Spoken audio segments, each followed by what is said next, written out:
when it's going to be like one-ish. 3, 2, 1, and. Cool. Hi, everyone.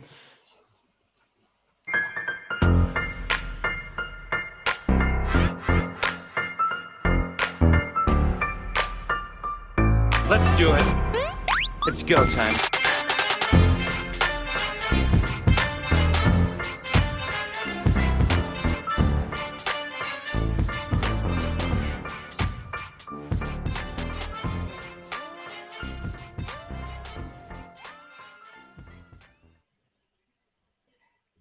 Good evening, afternoon, morning, or night, everyone who's joining us live or listening to this later. This episode, Ian and me are being joined by Rona to talk about object-oriented programming. And we'll start by introducing Rona, I guess. Rona, you are an engineering manager at Delivery Hero, a Google developer expert for Go, a Woman Who Go organizer in Berlin, Go Times Unpopular Opinion Hall of Famer, and after 20 years in tech, you know that the sum of the opportunities that were given to you, this is why you're basically giving opportunity to others. So this is an interesting thing about your bio. We'll definitely ask you more about this. But now we're here to talk about this workshop that you've been, or workshops that you've been crafting since 2017 that you've been giving to your meetup at Women Who Go Berlin, and the most recent one that you happen to give at GopherCon Europe later this month, and on the topic of actually object-oriented design in Go. So as a preparation for this episode, we were figuring out how each of us pronounces the short term for object-oriented programming. Rona, how do you say that? The 3 letters acronym. You mean OOP? OOP? Well, I guess it's 2 versus 1. Ian, you pronounce this the same. Yeah, OOP, I have to say, for the past a month or so, I've been writing OO a lot. And it looks like like the emoji. and it feels very, very symbolic to the state of object-oriented. I somehow always thought it's OOP. But I guess it's because last time I used this term was in university. And you used to say it's been a while since. Yeah, we used to say OOP. Ian, what do you say? I definitely say OOP. I don't think I've ever heard someone call it OOP before, actually, until 10 minutes ago. But this is definitely a debate worth having. Yeah, that can be a poll. Maybe this can even be my unpopular opinion in there. I thought I have none. So we can say this episode is sort of a one big unpopular opinion. Coming with a claim, Rona, that Go can be an object-oriented programming language. Well, I mean, I definitely don't think it's not. And honestly, so what happened was that I wanted to share with my team how to do object-oriented programming with Go. And then I kind of realized by looking at actual interview questions, answers, how people feedback, how things are happening in my organization, what people think Go is and what people think Go isn't. And they definitely think that Go is not an object-oriented programming language. So I decided, okay, I'm going to give a workshop about this, sort of try to sort the mess. If you want to do it, how you should do it. And this has always been how I do things. When I teach Go, I try to teach people, if they want to do something, I try to teach them how to do it, not whether they're right or wrong to think or do things in a certain way. So it's more about how to use the tools that you have with the language properly, and especially now with generics going into the language, solving a kind of a last kind of edge case that we didn't have. So yeah, I posted I was going to do that internally in the organization, and immediately a lot of people reached out to give me honest feedback about the workshop that I have never given yet. And then I kind of knew that, okay, like I have a topic that is definitely worth exploring. So yeah, I guess it is my unpopular opinion.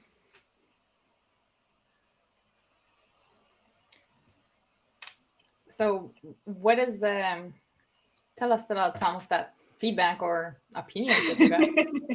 So it's quite amazing. So everybody has an opinion. Some people were with me and wanted to share that they are, that they agree that Go can be object oriented, which was really nice. What was really nice about it was that everybody can find a resource to support their claim, which I found amazing. It's brilliant. Like I can't even begin. Now I'm not an academic, obviously, and what I do by trial and error. But I did read a lot about it for the past few months since we kind of decided that I was going to do this. And the answer is I don't know, but I am leaning towards yes. It is an object-oriented programming language, and it's because of multiple features that it has. And to explain why I think it's object-oriented language, I should probably explain why I think it's definitely more object-oriented, for instance, than other languages that are considered object-oriented. And I'm looking at you, Java. And here is my case, and listen up. Java, yes, sure, it has inheritance, but you can only inherit once. So that means that if class want to express the idea that class A or an object of type A is also an object of type B or a class B, you can only do that once. And if you have a case C, that A is also C, you cannot express that in Java. Now, I came from C++, so I kind of, had this multiple inheritance. I used to be very expressive with inheritance. And when I look at Java, when I look at Ruby, Pythonistas, I'm sorry, I'm not familiar enough with your language to know, to make a case. But when I look at, when I look at Java, when I look at Ruby, I see that you can't really express A is C if you already express that A is B, unless you use interfaces or generics. Now, interfaces are, the Go has this dramatic effect that interfaces are implicit. In Java, and a class has to be aware, to be able to instantiate A as type interface I, A has to be aware of I at the time of writing. So that means that to plug A as I, you have to do something. It could be generics. It could be some sort of a proxy class that will implement and derive from. So there are some ways. And in Ruby, we also see how modules are kind of replacing generics and what people used to do in other languages to sort of be able to be very expressive that something is also something else. So the answer is that I think that Go is object-oriented. I'm leaning towards yes. I do see why people don't think so. But yeah, that's where I am as a person who works with Go. Can we go through some of the reasons people said it wasn't? Like, because it lacks inheritance? Like, what features are missing that people are like, it's not object-oriented? I think it's about the styling. So yes, most people talk about the lack of hierarchy, the composition over, what's the word I'm looking for? Composition over Inheritance? I guess. I mean, I think there is a general term for inheritance, but yeah. Okay. I think it's about, I think people do a lot of procedural coding with Go. You don't have constructors, for instance, right? So the language kind of, and why do you not have constructors? Because anything can be a type. An integer can be a new type. You can define a new type with pretty much in any way that you want. So you don't really have constructors because you don't have classes, and anything can be a type. And then everything can have also methods. But the truth is that without constructors, without a sort of a formal way of working, I think, with objects, people get lost. And then, you know, they look down at people who come in from other languages who need these things to, like, it is very difficult to define a type and allow anybody to make any changes. So you cannot really tell, how do you tell if it's corrupt or not? How do you defend? How do you write any kind of defensive code in that situation? We also have these, you know, best practice. I mean, I don't like the word best practices because I think that best, I usually use the word common practice to explain. But because it's not always best, right? There's a case for pretty much anything. But the common practices are everything is public, anyone can do anything with and if they don't read the documentation, tough. So it is it is a bit tricky for people coming into the language to know exactly what they're supposed to do and how. And in that sense, we're not making their lives easier.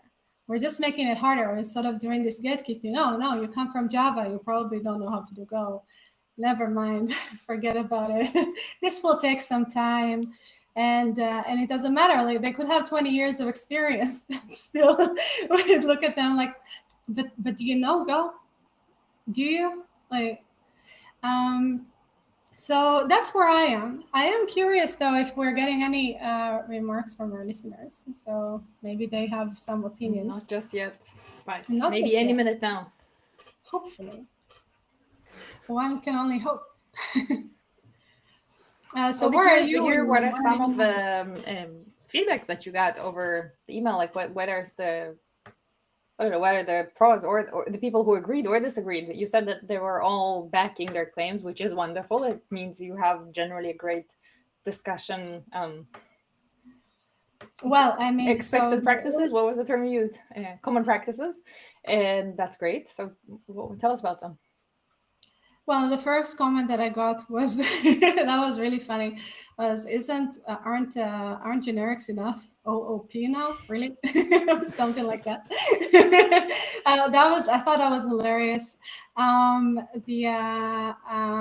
I think my favorite. Well, so people do refer me a lot to the Go FAQs that specifically say that the answer to whether Go is object oriented or not is yes and no. And then no, actually, is it a yes and no? Or I actually prepared it for you. Let me read this out. Oh, amazing. Yes and no. Although Go has types and methods and allows an object-oriented style of programming, there is no type hierarchy. The concept of interface in Go provides a different approach that we believe is easy to use and in some ways more general. There are also ways to embed types in other types to provide something analogous but not identical to subclassic. Moreover, methods in Go are more general than C++ or in Java. They can be defined for any sort of data, even built-in types such as plain unboxed integers, and they're not restricted to classes/structs. Also, the lack of type hierarchy makes objects in Go feel much more lightweight than in languages like C++ or Java. Well, I kind of agree. Mm-hmm. I mean, but then, you know, I went into the rabbit hole because what I remembered, you know, from my university, Jeff Rosenshine, explaining that object-oriented is about being able to send messages to objects. And I played the origin of the idea, and it appears to be the case that is what they were going for. It wasn't so much about hierarchy. Hierarchy came in later. Mm-hmm. So if we go back to basics, maybe Go is fully object-oriented. And I think to answer that, you probably need to know more than I do about language design. But I'm again, like, from practice, I'm leaning towards yes. And in the workshop, we do things very Java-like. Exactly the kinds of things that you're not supposed to do, or it's not really that you're not supposed to do, but we really try to express the same types of ideas, but keeping loyal to, I guess, the Go way of doing things. Yeah,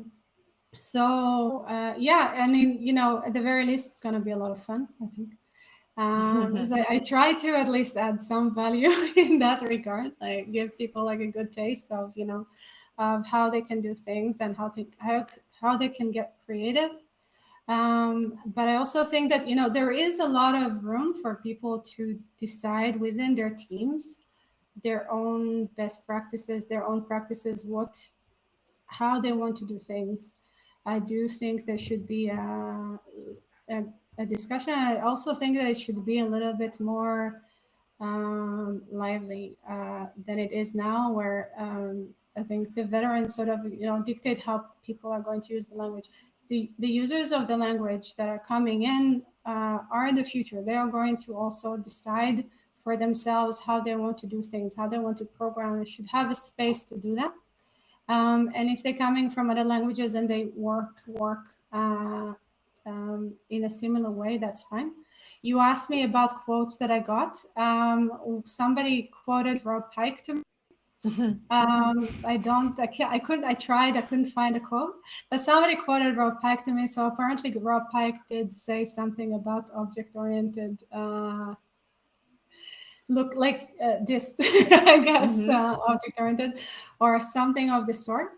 But yeah, I didn't get to the source. What I do see is a lot of people, you know, sort of, if you think about how people write APIs, how people write, like, this is where I think this is coming from. How people write APIs, how people write their handlers, it's all pretty much functional programming. And the way that this is designed, most people don't actually use an interface in these situations. And even if they do, they kind of don't use object. They use the functions as an interface, which you can do, you can infer. So they're not used to actually working with objects, or not objects. Objects is not like, let's say structs. Let's just use the word structs with fields and actual, you know, the classic sort of way of doing things. And I think I think that's where it's coming from, because we became a language that was so strong in that space. And in that space, you really don't need, you know, a lot of running objects. And whatever objects you have are probably going to die soon anyways. And if we think also like those APIs, yeah, I mean, it sounds funny, but I mean, objects don't live long in APIs, unless they are, you know, they live the entire lifetime of the application. And like the server, for instance, that could be an object. Their structs are limited to fields like configurations, and they don't have many methods, right? But then if you look, for instance, at how they set up their repositories, or how they set up their models, how they set up these things, because we didn't have generics up until very recently, they don't really use objects for that, or they generate a lot of code, but they don't actually know what's in it or care so much about it. Just to, you know, save, store, whatever. But with generics, you can actually store any kind of model into any kind of database or repository. So we are that much stronger in that sense now. Maybe now that people are actually going to write code for themselves, they're actually going to spend more time thinking about what they want to express and how. Hopefully, at least.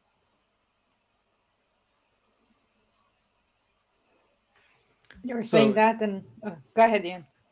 So you're going through that, like what you just said made me think maybe my idea of what OOP is pretty heavily influenced and biased by writing Go. Like I haven't written anything but Go in a long time, right? So like probably 2 or 3 years at this point.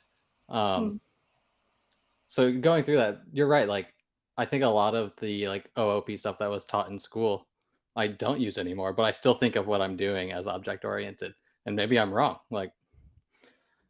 Like in my mind, object oriented is just like encapsulating a set of data and having methods on it that is like self-contained, right? And maybe that's not what it actually is. Maybe I'm totally misunderstanding the concept.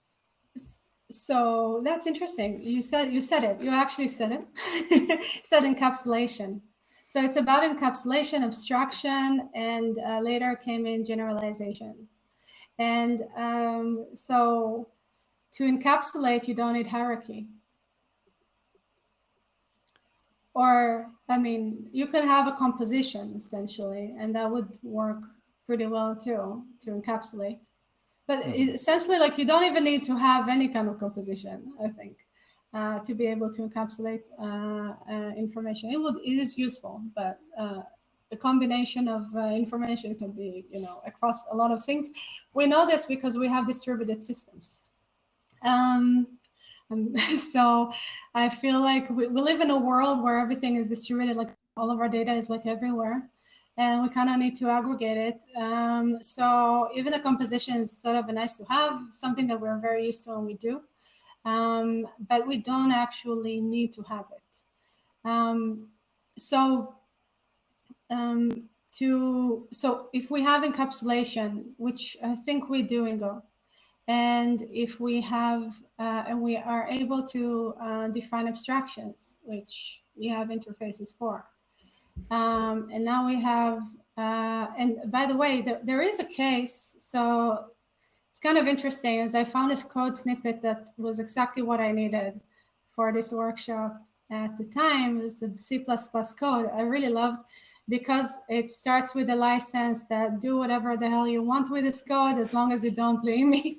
And then this code that it's an event handler, or it's not really it's an event that can that you can register listeners to, regardless of their type. So essentially, it works with templates or generics. So that code generics for a case that we don't need. When we write this code in C++, we have to use this kind of code with templates to plug in something into something else. To even be able to do that, to just plugging some functionality into something else that it's not aware of. Again, because interfaces, well, C++ doesn't have interfaces. It has classes, but you can define functions as pure virtual. So it doesn't have to have all the implementation. But whatever object you have, you cannot pass in as another unless it extends or is essentially a class. But in this case, you define your own event handler. Obviously, nobody knows. You can't really pass in or use in this code any class that you didn't write yourself. So you get stuck, and this is why you use generics in many languages. It's for this case, and for many years, people would say, well, why do you need interfaces? Why do you need generics when you have interfaces?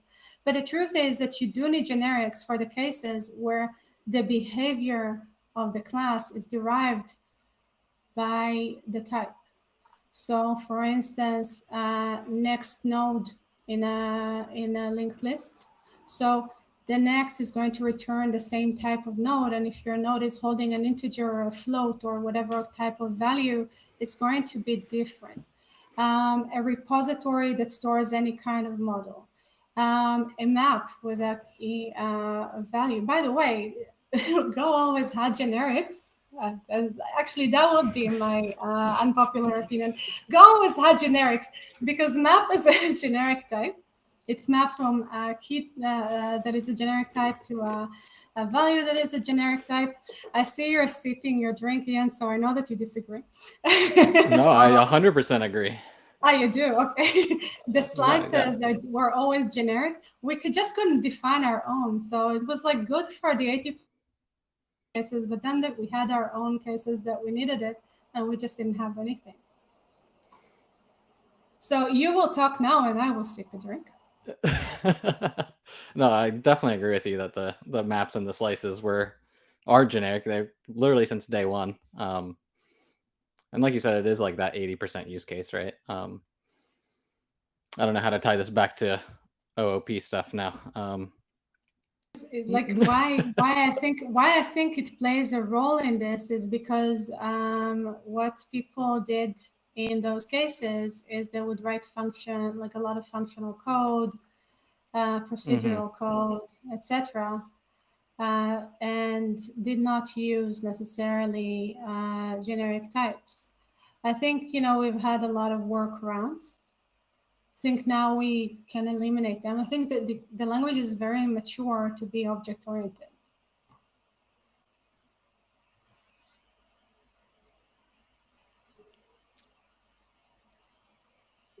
No, that makes sense to me. No. One thing is on Zoom call, another thing it's on a podcast. It's a whole new level.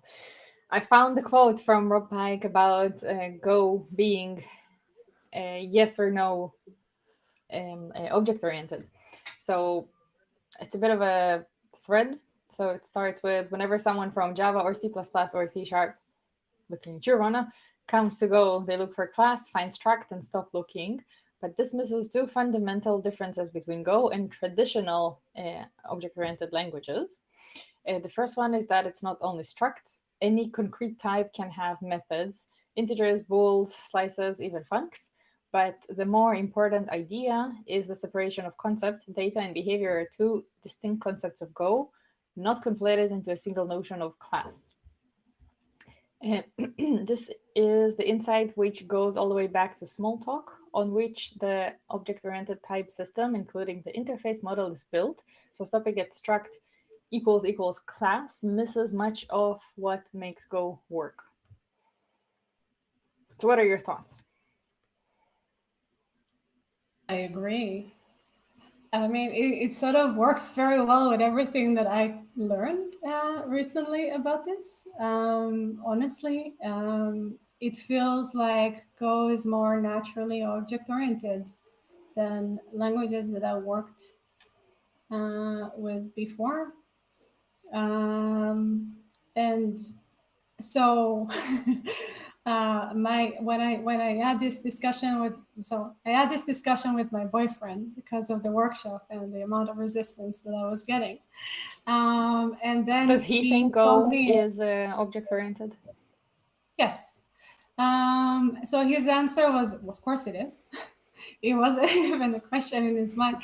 And then he told me, well, you know how the JavaScript people say that a prototype is the right way, is the best way to define object-oriented.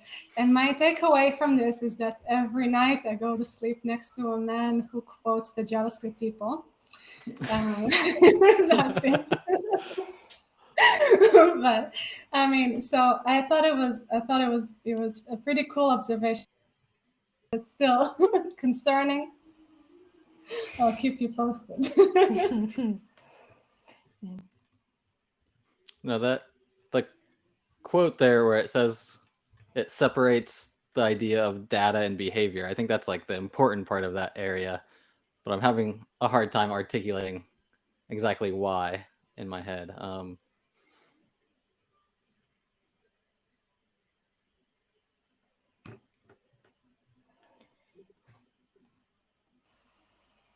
Sorry, no, I got nothing. So you think that that is a good way to express object-oriented, like abstracting away the data from the functionality? Yeah, I think going to what you're saying, where Go is almost a more pure version of object orientation. I think that's what leads to it, right? The idea that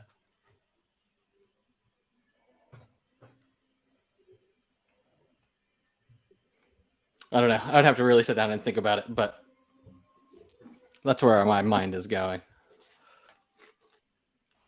I think that I found something that the person that wrote me about Go not being object-oriented language might be related to. So I searched for Rob Pike and object-oriented, and I found Wikipedia. And did you find? Wikipedia, he is criticizing object-oriented. So it's possible that was what that quote was about. If you want to include that, if you want to read this out and share this later in our show notes, everybody can go back to this too. Yeah, I think it's funny. I mean, clearly, yes, I will send it to you, and we can include that. So he criticized object-oriented for being incredibly heavy, I guess, and that sort of works pretty well with those quotes about objects being lightweight in Go. Yeah, I think I agree. I think it feels very, very natural. By the way, something that I really love is we don't have enumerators, but we do have it's very easy for me to, when I look at pseudocode with those red-black trees and, coloring nodes in a graph and stuff like that. This is kind of stuff that I teach to people who don't have the let's say the classical background in the university, and I teach that stuff to people because they need to pass interviews. So unfortunately, this is where this is coming from. But what I really like to do, because I don't. I can't code those. So I take pseudocode with white, black, gray, whatever, red colors. A color that I don't define a new type. I alias integers to do that, and I get very, very expressive. And I basically write pseudocode in Go. And I don't think that you could do that with a object-oriented language. I can pretty much express any pseudocode that I see without actually giving much thought to what is written there. I just essentially copy and paste it and make the code work. I just make the types work and the functions work, and if the function happens to be a method, that's what it's going to be. And if the function happens to be a procedural function, that's what it's going to be. And I just make it work. Whatever is necessary. I don't think I could have. I don't think I would have been able to do that if Go was not object-oriented. Also, you should not be testing people in red-black trees. I definitely could not code up a red-black tree, right? Like without Googling something right now. Yeah, obviously. But yeah, no, I do these exercises with people so they get used to the idea, and then if they can do this, they can do anything, stuff like that, essentially. But yeah, there are way too many edge cases in the red-black tree. It's not okay. Somebody should simplify this. Someone should write a generic library for it once, and then never touch it again.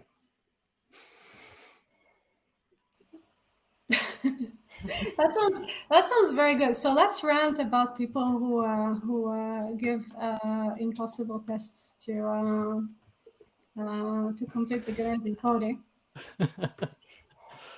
Or tell us how you do this right when you're hiring for your team. Well, I don't know that I do this right, but I don't know that I do this right. Let's start with that. But I try to decide what I want, and then I don't test people on stuff that I don't want. So what I will do, for instance, like if I want to know how thorough somebody is going to be, that I will dive that they do know and check how familiar they are with all the details.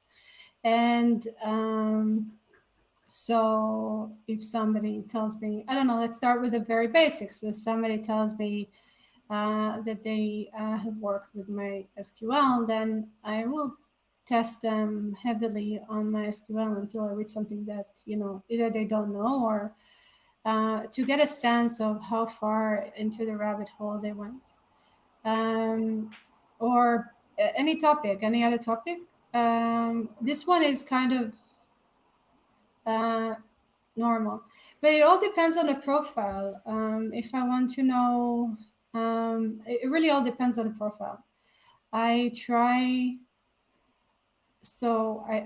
We said earlier that I am the sum of the opportunities that were given to me, and I don't think I'm a bad developer. I know that it is very, it is,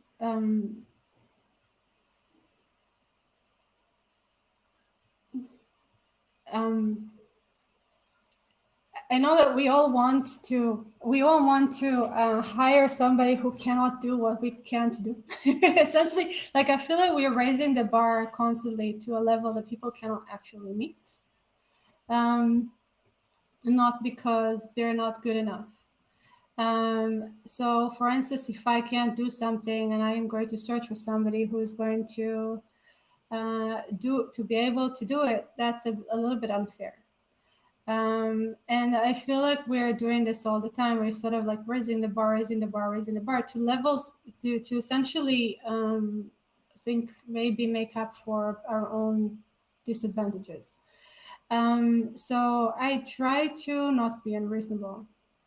I do think about when I interview somebody, I do think about I do try to see if they can learn during the interview process, for instance. So I will present them with something that they will think about, will sort of internalize, and then spit out some information that could be wrong, could be right, but I see how it could be very small things that could tell me if they get it.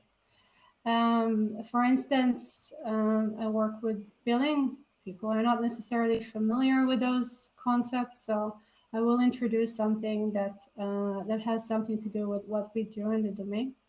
And it's fine that they don't know this, and then I will ask them, so how would you do it? Like, given those constraints, what would you do? And so I taught them something, and now I can see how they actually learn and what they actually do with this information. And it's not really just problem solving. It's more of I try not to introduce them to problems that they already know, essentially. So it could be very, very small things. What else do I do? Yeah, so I am the sum of the opportunities that were given to me, and I'm a huge believer that if you give people an opportunity, they're not going to let you down, especially if they've been begging for work since forever. And I do think that you can bank on people's loyalty in those cases. I think for a lot of people, just having the foot in the door is such a big deal for them that they will pay in spades. So I do see a lot of value in these people. And yeah, even now, if I go for a job interview, I am never going to apply for something that I already know. Like, I want to grow just as much as everyone else. So I'm always going to go and try to convince somebody that they need to invest in my potential. And in that sense, I am very, very to a complete beginner, because we all have to, go around and essentially convince people to give us a chance to prove that we can do something that we have not shown before that we can do. It's just, so obvious to people that, okay, one after 20 years is going to be able to do this. But it shouldn't be, right? I mean, at the end of the day, it really shouldn't be. I fail just as much as everyone else. So that's why I go with. It's a very long answer to your question, Natalie.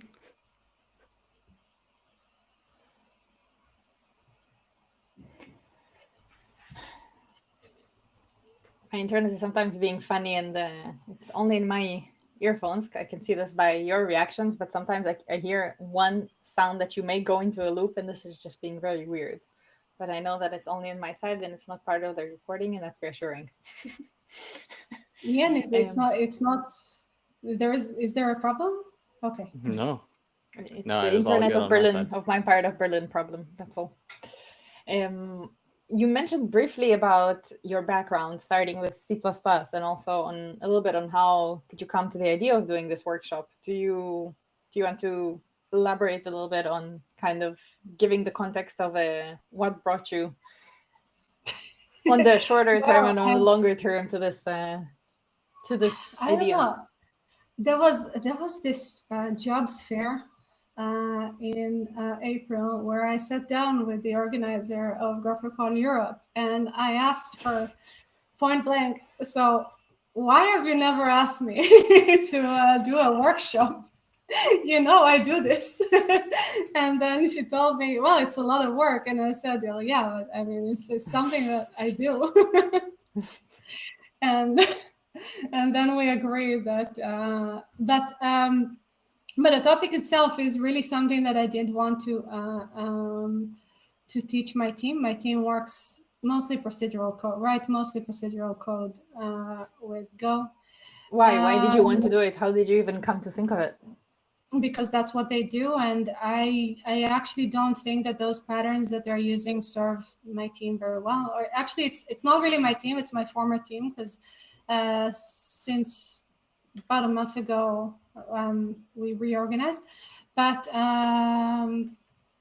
we use I think we use the middleware patterns in a way that was not really working well for us.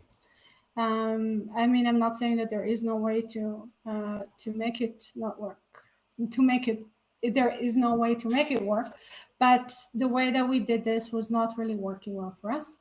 And I was trying to show the team different approaches to maybe, redesign that, really like a portion of the code that I felt would just be easier to understand with classic object-oriented, because that is how we used to see the world. We understand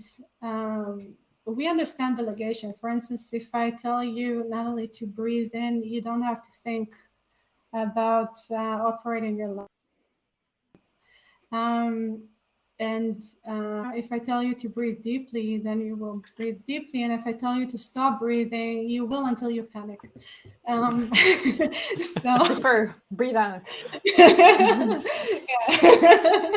You will defer some breath, hopefully.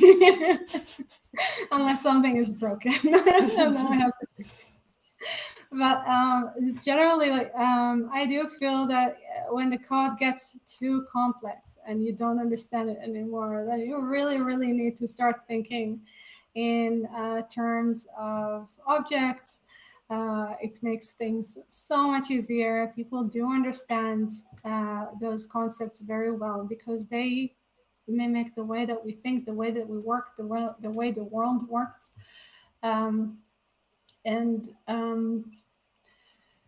So that's where it came from. It came from a real problem in our code base. And then kind of realized that people actually, if people don't agree that it's an object-oriented language, then I want them to see and at least give them the option. And also, I feel like we failed them in some way. If people work with Go and they don't see it and they don't see the benefits at all, and they don't think it even exists, or it's a massive part of the language that they're not utilizing. And it's just, I mean, Go is very simple, like in the sense that, for instance, like if we compare it to my first language, it's not really my first language. Let's say my somewhat first language. My first language is Pascal, but I mean, if you point a gun to my head, I won't be able to. Yeah. We're the products of the same education system. Some people had, was it Java, which is not really the uncle of Go, unlike Pascal, which is. Yeah, that's true. That's actually true. Although I did start with Dr. Scheme to be very, very accurate. I mean, I the only reason that I know that is because of Carmenando, who went around telling everybody that Go is like a child of the branches of and then I learned also that Ruby is also somewhat a child of Pascal, which explains why I like Ruby. Although I did not know that. I can't really tell like there's similarities or not. I have no idea. Try to take it with a piece of paper. Maybe it will refresh your memory more than with a screen. That's how it was for me, at least, writing Pascal code. Have you ever actually executed any? I mean, I feel like you had to write it. For better and worse, education system. It's the whiteboard of the early times. Anyway, yes, it's a cousin, it's an uncle of Ruby. I did not know that. Yeah, things that you learn when you go to conferences. Random bits of information, of trivia that could be useful in the future or not. Yeah, so back to C++, it has a million features that you're never going to use. JavaScript as well, nobody uses the let's say what it is. It's not a common practice. In that case, it's the best practice not to utilize all the features in those languages, because that is not maintainable code. But in Go has been written in a way that should allow us to utilize all the features. So the idea that people don't do it is, well, it's just sad. I don't know what to think, what to say else about it. What are some good or bad use cases for using that? Like you mentioned, billing is your close to home example. Do you have some other use cases you would say definitely use it or definitely don't? So the quote that Rob Pike, that I think whomever sent me the message was basing it on, he said that, I don't know, there were multiple, a professor used multiple classes to perform something that was a simple lookup. And I think that's it. I think this is it. And I also understand like why it happened. That was but it's not Go actually. So again, when we go back to Java, you are not able to say that A is B unless A is aware of B and knows that it implements B. So you can't really say that A is B. And then in those languages, you really have to work extra hard to express the idea that A is B. And that could create those, those intermediate layers between code that is just a proxy. It just invokes more code and invokes more code. And then at the end of the day, if you want to perform a simple lookup, it can look like something that will create this very chaotic code base for something very, very simple. But then in Go, where everything is explicit in Go except for the things that aren't. And what I mean by the things that aren't are like stringers, for instance, or where we invoke some functionality by performing some type assertion that nobody's aware of somewhere. But generally speaking, Go is explicit. If you have a package and it's well written, then it should meet the open-close principles, and then you should be able to wrap this type with whatever, or extend the functionality of whatever it is that you want. I understand why people struggle with that. I think that is the biggest issue is like how one is that we don't, not everybody, I mean, we don't write packages very well. By the way, for the workshop, I had to revise my code multiple times because I realized that my design choices were subpar, let's say. Less common practices. No, like for instance, it's really funny.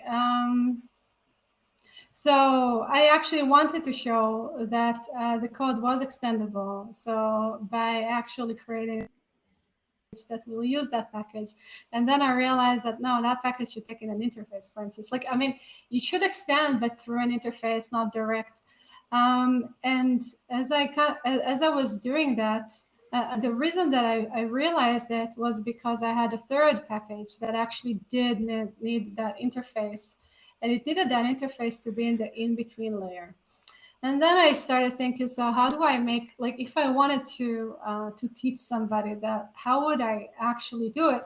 And I'm still struggling with like figuring out like what is the exact problem with that code that I could tell somebody like, if you see this, then that is your problem, and that's what you need to change. But it's really funny because I was actually writing something to show that it's going to be extendable, and then it wasn't. And then at some point, like I hit, and obviously, I fixed it. But generally,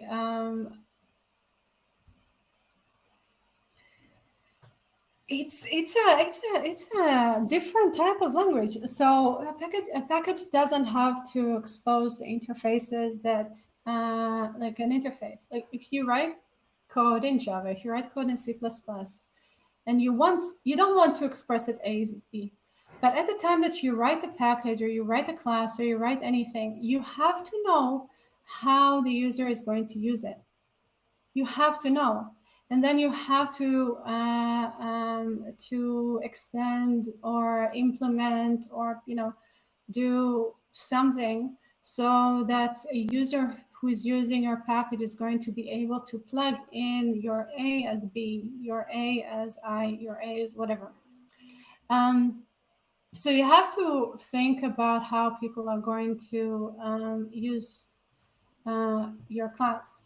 And then in Go, you don't have to do it, but then you can write very easily a usable or unextendable package. So how to write it well, by the way, is something that I still don't know that we are very good at teaching. I'm trying to sort of figure that out as well as I go. How do I define that a package is good? And I love that when people explain the open close, they always talk about curl or curl, whatever the command. Nobody's going to rewrite curl. It doesn't require redesigning. Oh, why? Why is it so good? What makes it so good? And what makes a good package? It's a very, very difficult question. Regardless, by the way, if you have object-oriented or not, like even if it's just, a bunch of functions, it is very difficult to define when you're done, to know exactly when you're done. One last question before we switch to the fun and popular opinion, which we were missing so much throughout this entire episode. You've been kind of giving sprinkles of information on the workshop. So other than this as being on object-oriented programming in Go, what else can you tell us about it? Well, I can tell you that I will take the learners through a maze of object-oriented. And when I say a maze, I mean quite literally. We are going to navigate through a maze. I mentioned Jeff Rosenshine earlier, who was my professor to Intro to CS. And our first exercise way back when in 2004, 2003. That's what I'm taking people through. So it's heavily inspired by his work. So credit to him. It was a very good way of exploring object-oriented. And I like to take people through journeys that I found very good for myself. Like if I had a aha moment, I try to share it with other people as well. And Natalie, you know this. Ian, actually, I can ask you, what is your aha moment in your career? Like situations where you said, wow, now I get it. Now I know. That's a real on the spot question. I know it's a difficult one. When did you realize that you can do this? You can code. You know what to do. You've got this. I mean, that moment was, so I was in school and I went to interview for an internship, and doing that interview, and they did like the whole whiteboard thing. It was 8 hours of interviews. Leaving that was that like aha moment, was like I felt good at the end of that, and that made me feel like I was like, oh yeah, I can do this. But before that, I had no confidence. But that's the thing. So for you, it was trial by fire. Exactly. Yeah. That's very interesting. I think for a lot of people, it is just like succeeding in something that they didn't think they could before. Yeah, I didn't think I was ready for like that kind of set of interviews, but yeah.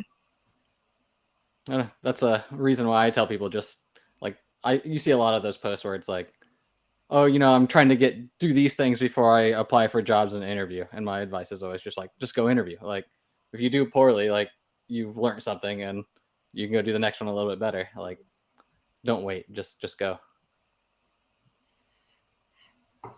I think, Natalie, the next time we need to bring somebody who doesn't agree with us. Because we are all so on the same page. It's a problem. 100%. Yeah. Yeah, we'll pull some from your emails. Yeah. A thought that came to mind that throughout this episode, see if I can make this into sort of an unpopular opinion. Probably not, so I'm not going to make the tune just yet.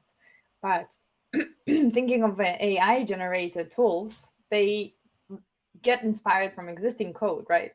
And we can have this conversation if there's features of Go, of OOP in Go or not. But if there's not a lot of examples out there, the different models that generate code will not be creating this a lot. So assuming that the trend of code is not just human writing it, but more like human guiding it, it means that it will, at least the way I see it, it means that a lot of the code or the languages will kind of fall deeper into their template or into their like niche or a little box rather than spreading out of it like you did. So this can be a fun thing to think about as a person who's researching AI and code. So wow, I love it. So a few days ago I had that thought, AI is not going to write code or OP maybe because they don't really understand the world like we do. They don't have that restriction. A bot doesn't tell a person to breathe. You know what I mean? Mm-hmm. They don't need to. They can go as deeply into the mechanics of how to breathe. So that their understanding is going to be very different of those models. Yeah. But maybe there'll be some way of doing this guided, and then we'll save from those boxes. Exactly. So that is I think that is very interesting. Is what you have there, because like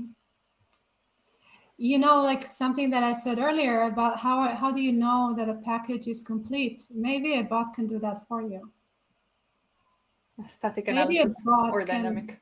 analyze if something is open closed. Like, Yeah. better.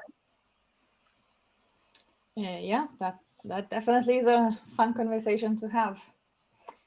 And if anybody wants to chat about this, we are on the Go Time Slack channel in the Gophers Slack. So reach out and maybe this will be some future episode. But until then, let's do the tune for the unpopular opinion.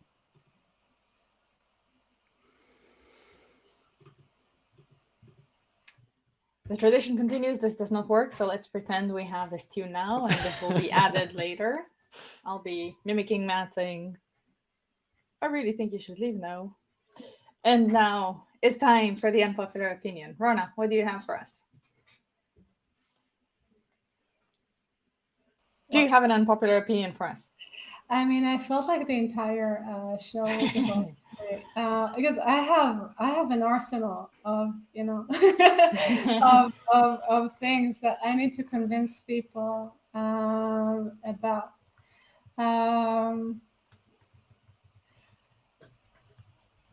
So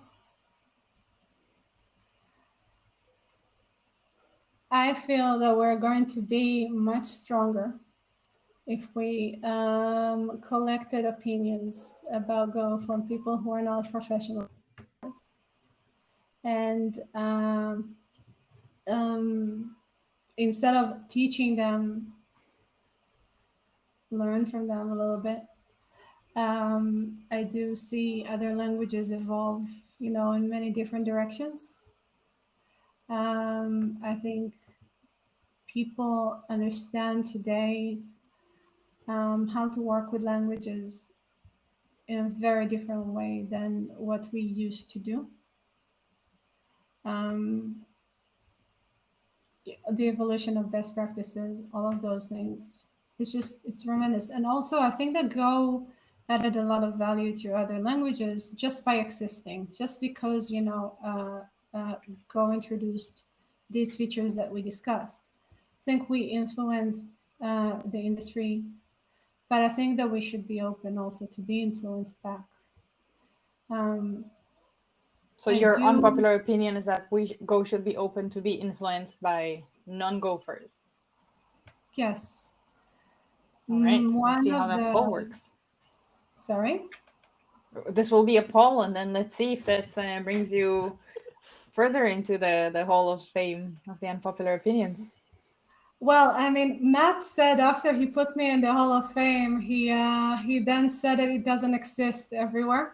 I think so that the other people with unpopular opinions are not jealous. But but I mean, as far as I'm concerned, it's I won that title fair and square. So. But let's see. I mean, he might not. It might not be as unorthodox as the old one. Cool. All right. Well, that was fun and interesting, and I hope this will bring to the workshop that will generate enough code that will train the AI to do some OOP Go. Thanks, Rona. Thanks, Ian. Thanks, everyone who joined. This is the outro tune that is not happening. Thank you. Yeah. Well.